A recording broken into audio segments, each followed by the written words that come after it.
Hi guys and welcome to another vlog. I'm driving this. This is the Mahindra XUV3XO, which is the facelifted version of the XUV300 with a new name. 3XO is a play on CEO, I think, and this is the key of the vehicle similar to other Mahindra cars. This is to unlock the car, this is to open the boot of the vehicle, and this is to lock the car. The key feels nice to hold, and this car's design is quite polarizing. It's a love it or a hate it. Before we start, let me tell you about the pricing of this car because it's available in 18 variants, starts at rupees 8.82 lakhs and goes all the way to 18.39 lakhs on road Mumbai. So this is the top variant because this is the petrol automatic and the diesel automatic is not available in the AX7L variant. It's only available in the AX7. That's the reason the petrol automatic is the most expensive, 18.39 lakhs on road Mumbai. But is it worth it? I think it is because the kind of features Mahindra has offered with this car is absolutely bonkers. Straight away, let's open the engine bay because the engine is quite powerful here and the automatic is actually the most powerful one.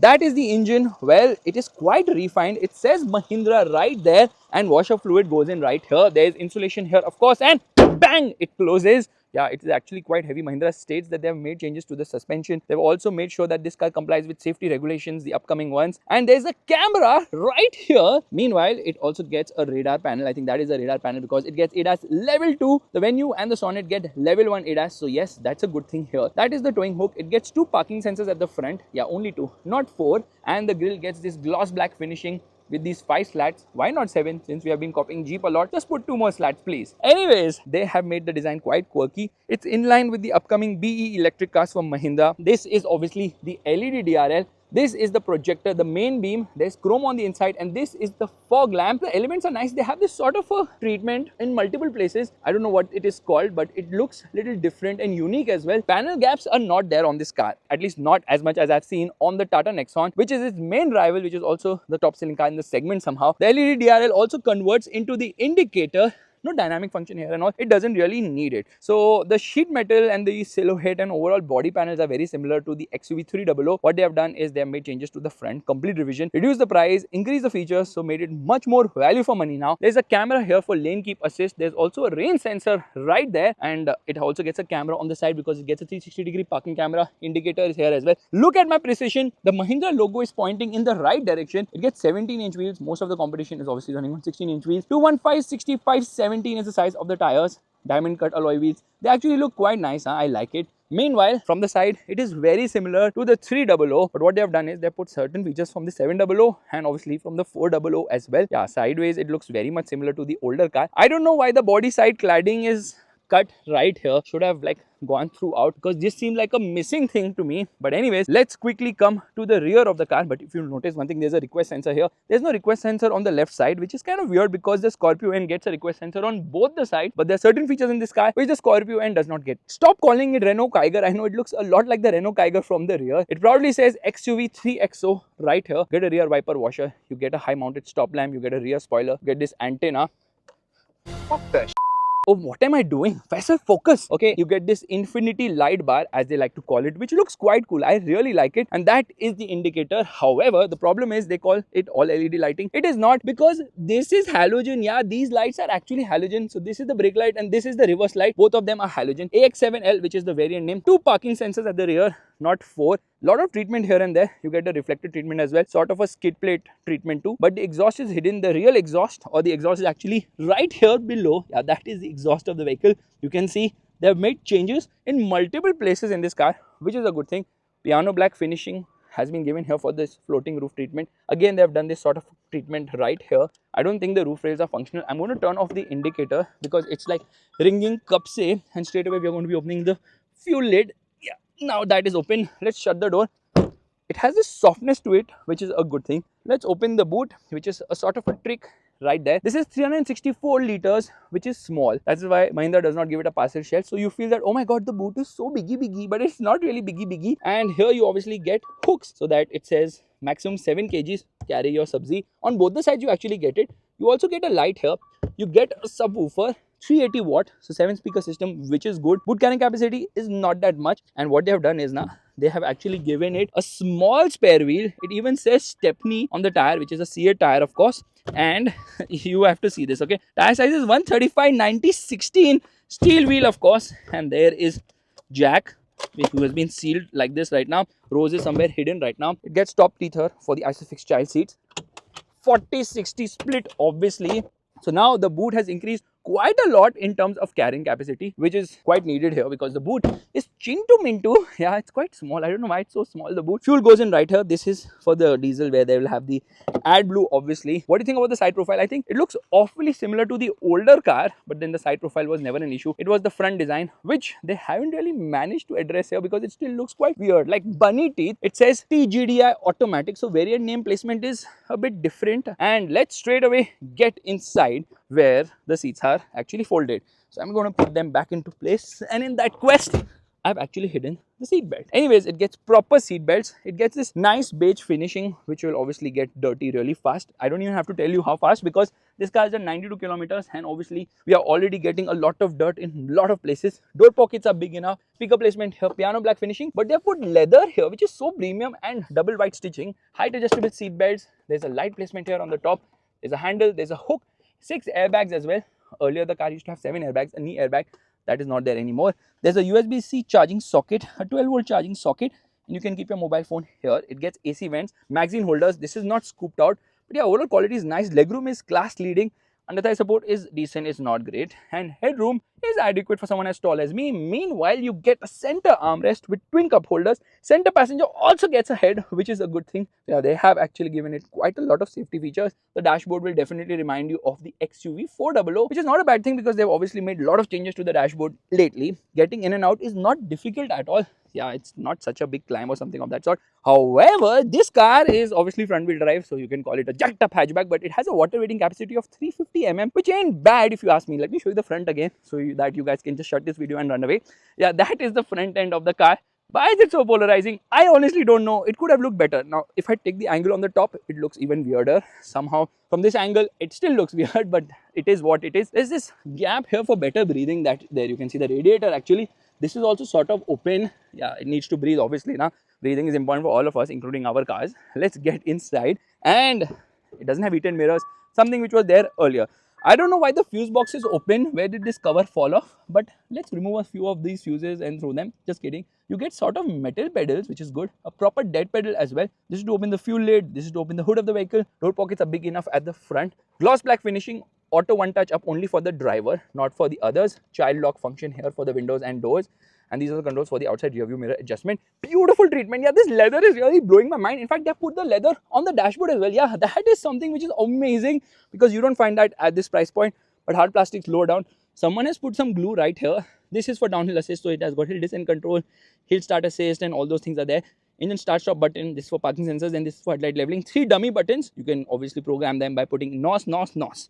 NOS, you know what it is. Anyway, seats are actually nice. Says airbag right here. Beige is a risk, but beige is beautiful because beige obviously gives it that airy feeling. Meanwhile, the steering wheel comes from the 400 and it has this piano black finishing here. Mahindra logo. Well, don't think of other things. Focus, guys. Focus! Shut up! And once I get inside, I realize that it misses out on certain features like a dash cam, which is there in the venue, like electric adjust for the seats, which is obviously there in the venue. It does not get a heads-up display, which is obviously there in the Maruti Brezza, and doesn't get ventilated seats, which is obviously there in the Tata Nexon. So few features are missing here. No air purifier also, I'm sorry, none of that is there. Auto dimming mirror, what a revolutionary feature. Let me remove this and take it to my Scorpio N, because the Scorpio N still does not get it, neither does the XUV700 get this feature. So auto dimming mirror will certainly come to these cars as well. And this is also quite premium, huh? So they have really worked hard to make the cabin feel premium. There's a light here, there's a mirror here, but you know what, the driver does not deserve to see space. That's why no mirror here, no light here either. I'm just going to push the seat back. I don't know why I'm so forward right now. Okay, there's a lot of space here when you move it. Now the interesting bit is there's some storage space here. In fact, it tells you put the key here. Yeah, it tells you straight away, chabi yahin pe rakhna bhai, not to put the key here. That's the reason it says no smart key. This is for wireless charging. There's the Mahindra logo here, which is quite funky. And this is obviously a fingerprint magnet, quite reflective as well. 65-watt charger. You can charge your laptop with a USB-C plug. It is fast. Trust me on that. USB-A here.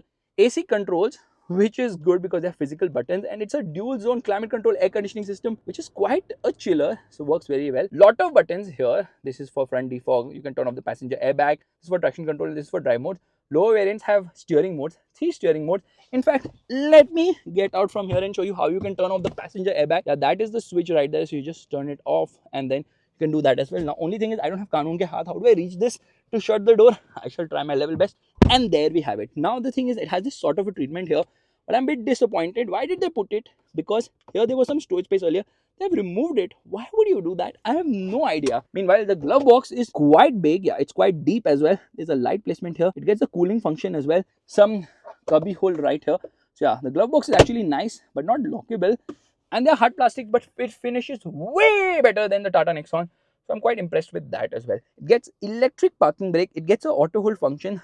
Twin cup holders here. These are some of the credentials for Adrenox because it has got connected car tech with 80 features, which is nice. Right now the car is in neutral, which means if I push it, it will go ahead. Will it move or not? No, it will not move with my weight. Car is a little heavy. Harman Kardon audio system with 7 speakers, so 2 tweeters and 1 speaker on each of the doors. And obviously in the boot I showed you there is a subwoofer amplifier, so that means it has got 7 speakers, which is good. Listen to this audio.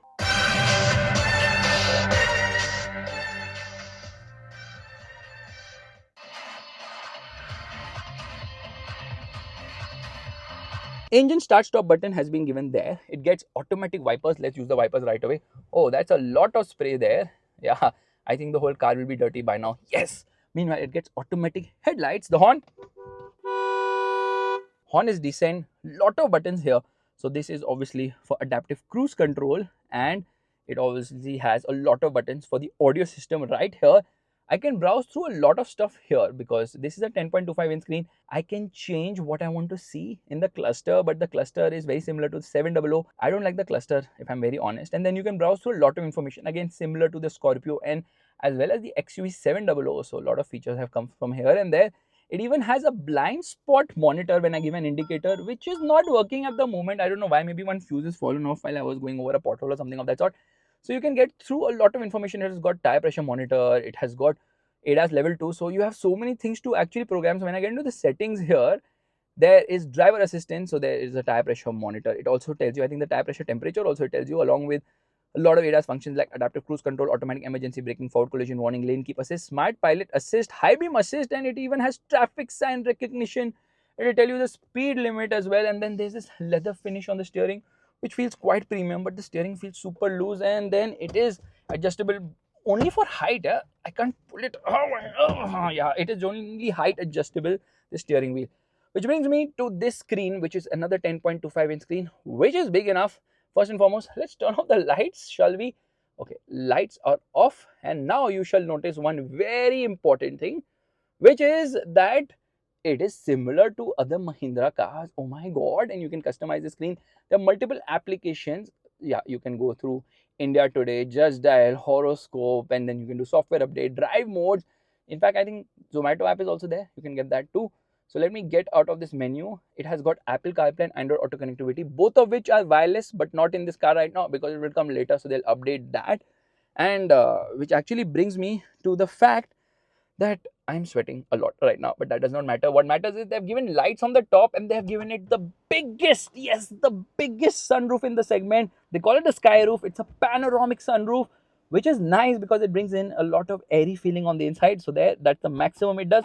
Let's shut this, and okay, now it's shut. You just have to click it once, not multiple times, and there it shuts. This is amazing. Yeah, this is amazing. I think they put so many features in this car now that they know they have to do that, otherwise this car is not going to sell. And selling this particular car has been a little difficult for Mahindra. That's why they have put in whatever they could. Let's get into reverse. This is the reverse parking camera. Front and rear parking sensors. Front and rear parking sensors there as well. You get adaptive guidelines. You can obviously change the camera view as well, and then you can take a screenshot as well. Why you want to do that when you can simply press the accelerator and brake to take a screenshot, because that also kind of works. Exposed screw there, but I am actually very impressed by the interior with the whole soft touch material which they have managed to put in there. Easy to use screen, lot of information, lot of features. In fact, let's actually get into the settings. Where is the setting? It's actually here, so I get a little bit confused.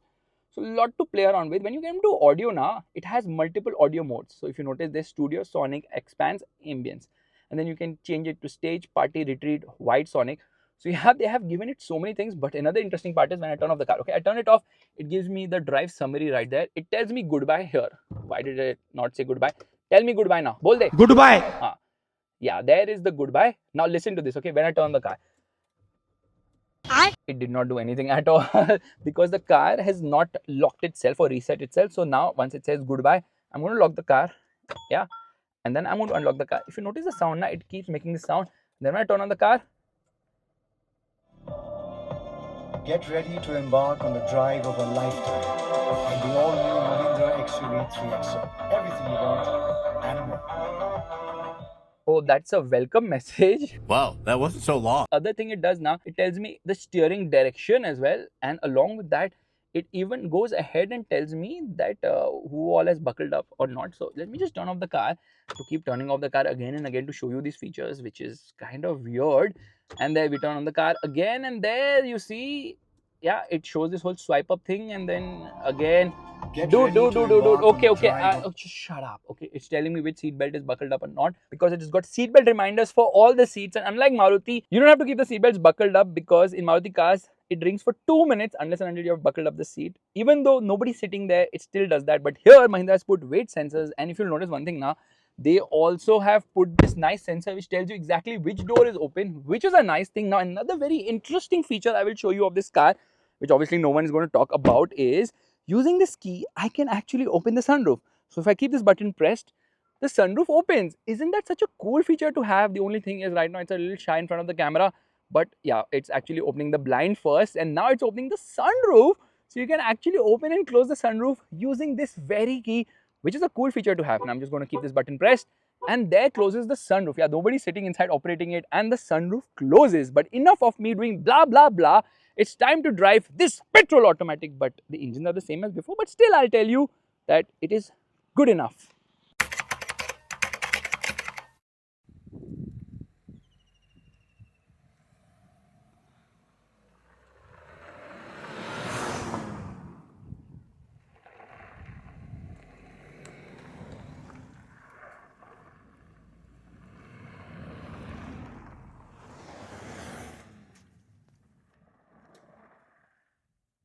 Alright, let's start driving. First and foremost, I'll turn off the air conditioning. We get into drive mode, and straight away, without even putting the handbrake down, I move ahead because it automatically disengages the electric parking brake. By the way, this yellow color doesn't remind you of the Maruti Grand Vitara, the older one, the Maruti Vitara actually. Yeah, it had a similar color. Now we're going to go around rough, bad patches of the road just to see. I don't know why the blind view monitor is not working, which is irking me out a bit.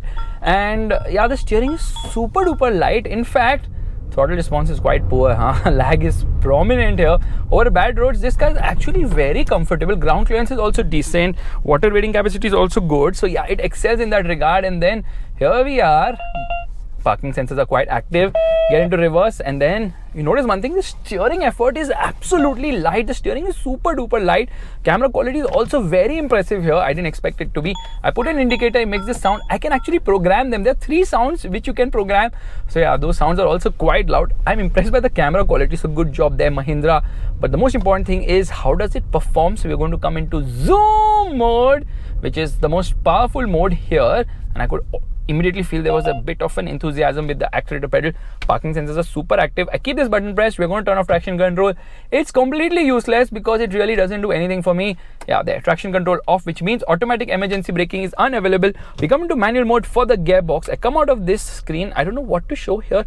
Why can't I turn on the camera system? I actually can. So I go into applications, and then there is the surround view. I turn it on. Let's see for how long it lasts. Left foot on the brake, right foot on the accelerator.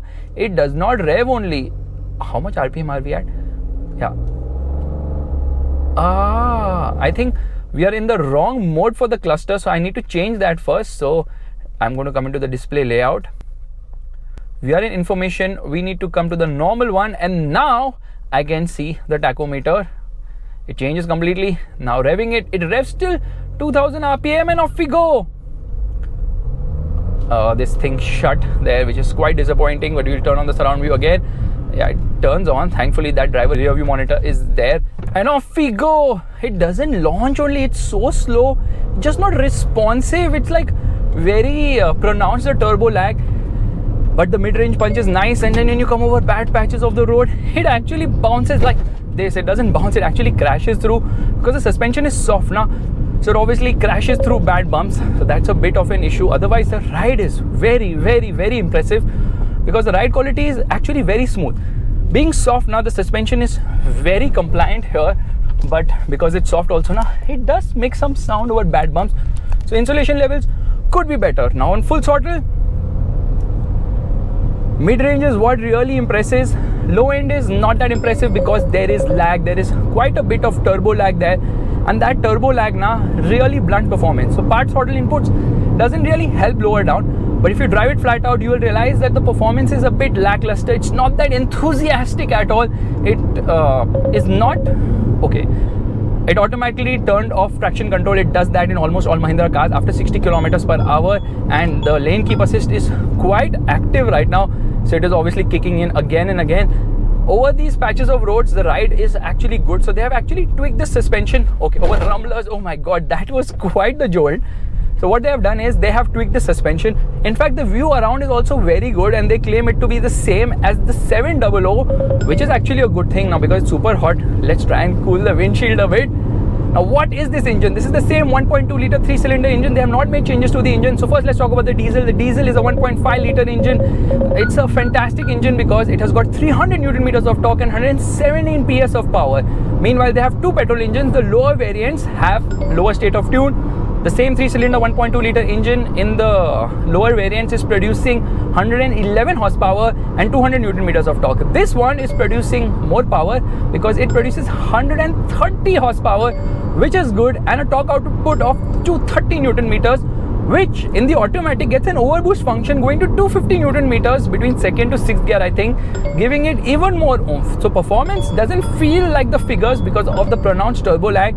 And because the power delivery is linear, you don't feel the silence before the storm, so it doesn't really push you back into the seat, but it gets the job done. So performance is actually very good here, especially in the mid-range, but not really when you go flat out as such. And then the way the suspension goes over bad bumps now, because it's not stiff, it's just super soft now, so you can feel it just crash through at times. So that's a bit of an issue now. We are stuck in traffic, which is a good thing because the steering is super light. The effort needed is minimal here. You don't need much effort to twirl the steering. You can just do that like this, which is nice. Yeah, the steering is actually very nice and light. And because we are in Mahindra city, cops are going to stop everyone except us. So off we go. Come on, power. I love the camera. Yeah, the camera is really very impressive here. A job well done by Mahindra for sure. In terms of fuel efficiency, if you drive it hard, obviously you're going to get single digit numbers, but because it's a small engine, it will return comfortably around 12 to 13, 14 kilometers per liter in the city, going all the way to 17 kilometers per liter out on the highway. Claim number ARAI is around 18.2 kilometers per liter for the automatic. For the manual, it's 21 or somewhere around that. The manual is obviously more efficient and it will let you launch as well. This gearbox is very sluggish. It's very slow. It's a 6-speed torque converter automatic gearbox, which takes its own sweet time to make shifts. It's not enthusiastic, it's not fast, it just is a little lazy with shifts. Doesn't give you fast shifts, and then there are no paddle shifters as well, which means that you don't really feel engaged while driving because the gearbox is slow and lethargic. Torque converter, yet it feels like an AMT here. The diesel gets an AMT, so I don't know how that is going to feel. They should have given it a torque converter to the diesel as well. They could have plonked the same gearbox there. 6-speed manual is there in both petrol and diesel, obviously, because manual obviously accounts for larger sales because the manual is cheaper by approximately a lakh. Automatic obviously costs around a lakh more. Diesel costs around rupees 1.5 lakhs over the petrol because diesel is obviously more expensive, but diesel is the one to buy because of the torque and because of the efficiency. Efficiency in the diesel is fantastic.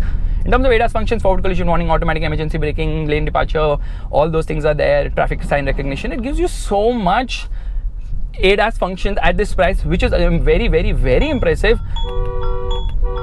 Horn is nice actually.